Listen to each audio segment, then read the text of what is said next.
we go. I've shared. And now I'm back. We're recording. Good. We're doing all the tech things today. All the tech things. Good morning, everyone. I am live with my friend, Cassandra Shuck. Y'all, when I was thinking about Arden's chats and who do we need to talk to, and Cassandra's like, I've got 1,000 things to offer. And I was like, yes, you do. I can't believe you'd want to do this with me, but thank you. And yes. I mean, anytime that I can just chat with you and, you know, we always have so much fun too, regardless of the value that we put out there. It's just fun. So I'm like, I will more than happy come on your Arden chats. It is fun. And don't people need fun right now? Like, 100%. Oh my gosh, I have been, so this is Arden's Chats, guys. This is my offering into the universe since I do not have trillions of dollars to support our small businesses. Instead, I am supporting our small businesses with trillions of dollars of information, which that's how much information you can get from Cassandra Shuck, trillions. And all of my other friends, but I just wanted to be able to gift you guys opportunities to meet people. And I was recording one earlier and wanted to remind you all that most of the people I have on here are small businesses themselves. And we want you, we're all offering what I'm calling COVID rates. So different programs at COVID rates. Clearly we're charging our normal rates on other things, but this is a great time to invest in you. Invest in something with amazing people that normally do not have COVID rates. Learn and grow and get ready to come out of this with probably the best knowledge you'll ever get in your lifetime. So this is Cassandra. Cassandra, tell them all the things you do in 30 seconds. I just want to see if you can. I was going to say, okay, how long we got? 30. Yeah, so I just want to see what you can cover in 30. Yeah, no worries. So I clarify myself or classify myself as an entrepreneurial guide. So it's a combination of a business coach with a little bit of more of an energy-centric flow to it and a more of an intuitive kind of work piece to it. I am a serial entrepreneur by trade. I have 4 businesses that are my own, which I was just saying this morning. I said, I feel like it's a hard time to be an entrepreneur. It's a really crappy time to actually be a serial entrepreneur. It's a G-rated show. All the anger. What's that? I said it's a G-rated show, no cussing. My mama watches. Exactly. Oh, I beeped myself. But it's such a crazy time right now to be a serial entrepreneur. So I have a product business. I have a service business. I have some brick and mortars as well that I own and operate. So yeah. I'm feeling it from all the angles with all the experiences kind of all rolled into one. Okay. So because you talk about energy, what's your energy right now? How are you sort of coping with this? So I'm empathic and I kind of absorb from other people. So there are days where I am really high and great and, you know, just serving and pouring out. And then there are other days where I'm like, it's going to be a messy bun. It's going to be a sweatpants, no bra, Netflix, popcorn type of day. Thank you for giving us permission to do that, because I think as entrepreneurs, we're used to that, right? Like we've been doing this a while. We know that there are days when it's just, you know what? I am not great today. I am going to eat popcorn and that's going to be my lunch, dinner, and probably breakfast. And snack. Yeah. And snack. 2 bags. Let's fine. I'm getting the kaboom. It's 35 calories a cup. Who cares that a cup is like this big? That's okay. We're used to that, right? Like, but there's a lot of people watching who are like, oh my gosh, it's 2 o'clock. I should be performing. It's okay if you're not. Do you not think? Yeah. So I keep taking like these recalibration centers where I'm like, I'll do something, I'll pour out, I'll do a coaching call. And then I'm like, holy crap, I have to kind of step back, or I have to go for a walk, or I have to go jump on the Peloton for a little bit, or I have to go like take the dog outside. Like I have to do something to ground myself again. Yeah. Because I'll kind of absorb. They get off the call feeling great. They're like, everything's wonderful. We're going to all be okay. And I'm like, wait, why am I depressed and tired and, you know, anxious now? Because I've basically absorbed that from them. Right. You did. So one of the things you talk about, and I wanted to talk about on here is, so you and I have talked about, we've been through trauma in our lives. And for us, COVID is another trauma, right? Like, okay, I know what to expect. I know what my body is going to go through. I know what I'm going to feel. Mm-hmm. I know how I can process my way out of this. A lot of people do not know that. And this is their first time, especially I'm 41, you're only 32. Yeah. So this is probably your adult first major thing, right? Like global. 2008 was my first kind of major. Okay. I got to experience that as I was graduating college. Right. Okay. So yes, so this is weird, right? For me, I experienced 9/11, and then again, personal traumas, but you've had a life of personal trauma. Yes. What are the things we should expect in going through, we're in week 4, I think now, they're saying this is like the worst week of death. There's people like, I think we're all starting to know someone who's affected. And we're going to know someone who knows someone who died. Like, that's flat out serious. Like, I've known 2 or 3 people now whose a relative has passed away from this. What can you kind of lean into this a little bit of like, what does it look like for trauma and what to expect? Just laying the floor for you to just do your thing. So oh my gosh. So I've been on so many podcasts lately just talking about the cycle that we're in. And what people don't realize, even to this extent right now, is they don't realize that they're living into a trauma.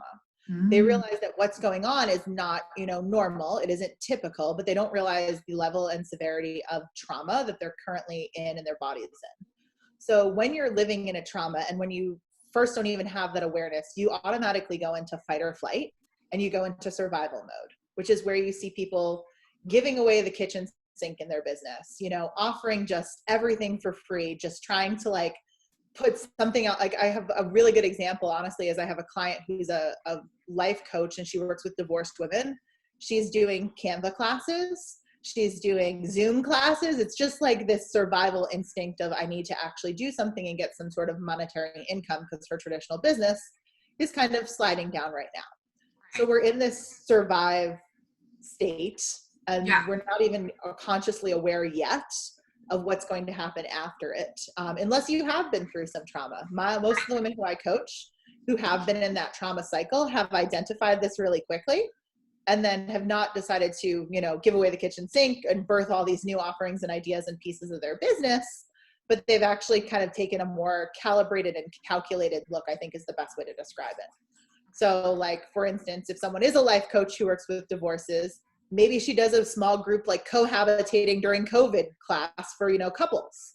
That ties in a little bit more. It's more of that, okay, this is a piece to my business that I can see kind of expand and I can see actually come back full circle versus just let me get something out there to let me try to figure something out.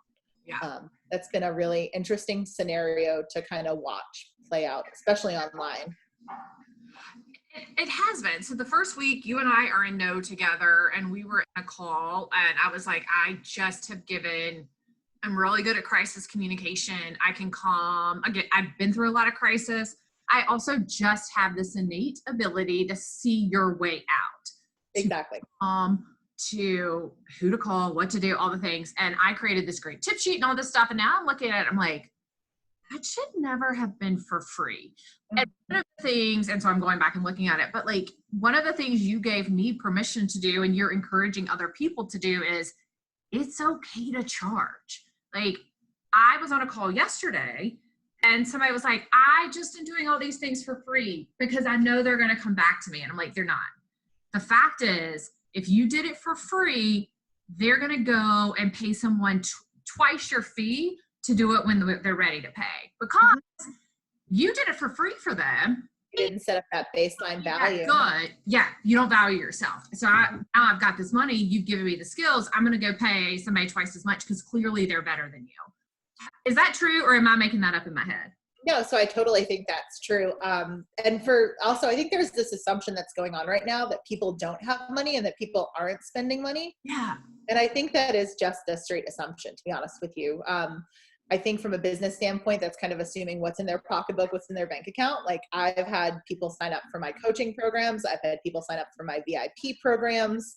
The cookie company is going insane right now because people can't leave the house. So like things are still happening. Commerce is still happening. It may be not in the traditional sense. Yeah. So like, I'm just going to give you an example. One of the things that I did, my VIP day is expensive. And I was like, you know what? I have time. I'm not traveling. I'm not doing these speaking gigs right now. Like, let me launch a small group program that's a little bit more affordable and that gives them 3 months support. It fits kind of within the theme of what's needed right now.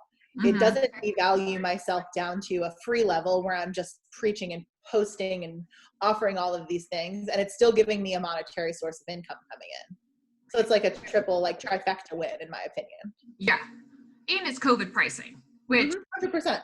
Yeah, and I think here's where I want you guys to know, and that's why I brought Cassandra in, is because she is expensive. She's been doing it a long time. She's a super expert. And I think you've got to remember, expensive means expert. I know what the heck I'm doing. And it also means experience. So she's been doing it. She's got the contacts. She's got all the things, right? Well, but she's also in tune with what's going on right now. And knowing that, okay, I'm seeing a need. I'm going to do a group. You can't get me one-on-one, but you could get a group with me. And so something folks could be doing is looking at what you have to offer. And I love what you said, staying within your realm, right? Like I have a Canva account. I do real good at my own Canva because I've had people lay out fonts for me, designs for me, and I just slot them right in. I've paid people to do that. That's how I'm good at Canva. I should not be teaching a class, but I can teach a class on strategy and communication, 100%. Right?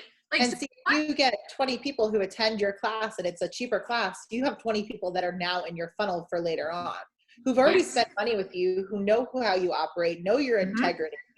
Like they have this relationship, and like, know, and trust factor is already there. You're laying that framework. So why not spend the time that we're in right now doing that, growing an email list, growing kind of, you're following your core people, growing a Facebook group, considering everyone and their mom is on Facebook Live right now. And it's just, my Facebook group. Where people are. Okay, so how are you doing right now in all of this? You've got a husband. What's your husband in? He's is he in healthcare?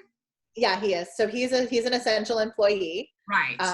So he works for the health department. So he will be there until this is over, to be honest with you. So how are you doing? How's your daughter? So everything is good, honestly. Yeah. We're kind of trucking along, taking things day by day. Yeah. That's the best way for us to do it. Yeah. Honestly, I can't plan. It's funny right now. Normally I'm a type A girl. Normally I have my calendar, the plans of what we're going to do and when we're going to do it. And I'm like, we can only plan a week in advance right now. Like maybe 3 days. You can get a whole weekend? I can get like 3 to 4 days. Normally I do months at a time. Oh girl, I'm such a 7 though. Like I'm a 7 too, but I'm a 7 wing 8. See that you lean real heavy into that wing, because this 7 is like, no, if I plan it, I won't do it. Like a ruin a dance party. What if I miss the party? I know it has been very hard for me to not be social. So what is one thing, I want some folks who have time with you to be asking some questions. What's the number one question you get from people, random people who like, I've come across your website, I've seen your things. What do you do? What's the number one question you get? I'm curious. Throwing you a wing. I know the number one question I get probably has, how do you leverage trauma in your business? Because I'm very clear that that's what I do. Yeah. And I feel like a lot of people in that trauma space also use the term overcome, which I am very sensitive to. I don't overuse that, but I actually use the word leverage. So people tend to lean into that a lot. Yeah. And they always ask what my story is and what I kind of overcame or leveraged in my business. So what does that look like to leverage trauma? I'm not going to ask you, this is not the space for that, but like, what does it mean to leverage trauma in your business? And let me back up. Will you define trauma? What you mean by trauma? 110%. So trauma is just an emotional response to something that you don't have control over. Mm-hmm. So it can be a big T or a little t is how I classify it. It can be, sexual abuse, mental abuse, physical abuse, kind of those bigger pieces that we identify as trauma. Or it can be, I call it death by 1,000 paper cuts, where it's, you know, I wasn't picked first for kickball. No one liked me in school. I was picked on, you know, I had a unibrow, whatever the case is. Like all of these pieces can be a traumatic response. So that's kind of how I define and what we're going through right now. I mean, people are losing jobs, people are passing away, you know, things are not stable. This is a trauma. Yeah. So how can you, because I'll be honest, like one of the things people laugh at me all the time, but about I can feel insecure about things. I'm like, but guys, I am 5'11". I've always been the tallest one in the room, even as a little kid. My arms are really too long, so clothes didn't fit right. I always looked really cute because that was really important for my mom to have me look really cute. But I was always the tallest and the smartest in the room. And so that put me, even if I like never went through an ugly phase or anything like, which I really didn't, I was really lucky, but it always put me at a disadvantage because I was different. I was still made fun of. I was still not picked for many things, even though I had all the attributes, but I wasn't standard. And so I sometimes will make up for that I'm super nice to people and invite them in because I'm like, oh, I remember what it was like to be left out. I was left out all the time. So I will bring people into my circle that shouldn't be in because I don't want anyone to be left out. And a lot of times that's where like people pleaser tendencies come in too, which is a traumatic response. So like things that are out of norm based on your experience ends up being a trauma, what's considered a trauma response. Yeah. So like for me, I want to help everyone. I have this like honorary thing of like, I will save you that I've had to actually like rein in because I'm like, if I could just give everything away for free and I could just do what I'm doing to help rise all women, I 100% would. So I had a huge self-worth issue in the beginning which is why money is such a passion for me, where I'm like, Arden, you have to charge because I wouldn't charge for me. Right. So. And I think that's where leveraging your trauma is, okay, understanding. So from a leverage standpoint as well, like we assign meaning as human beings to an experience. Okay. So we can say we assign meanings to everything as a human, but like we can say this is a bad experience. We can fall into that victim mindset, victim mentality, or we can say I learned X, Y, and Z for it and bring an air of thankfulness and gratefulness for it of what it taught you. So would I have been able to just really quickly, like would I have been able to survive things that happened in my 20s if I didn't go through a really abusive childhood? Probably not. They may have completely crushed me, which like for me in my 20s, I was like, oh, okay, I survived this. I survived being homeless. I survived whatever the case is. I can take one more thing. Yeah. Like coronavirus, I like hate to say it, like is kind of a small potato. Right. When you've actually overcome big, big, big things in your life. Right. And I think, and don't feel bad if you haven't, if coronavirus is the biggest thing you've ever experienced. That's the other thing is there's a lot of grief and a lot of guilt. So look, this is probably the worst thing most people have been through because it's so unknown. Brene Brown keeps talking about this is we just don't know. Like in 9/11, when it first 9/11, we knew. Yep. We assigned, but here's the thing: we assigned. Arabs are bad. America's good. We have them. We have to do something with flying, more regulations for flight.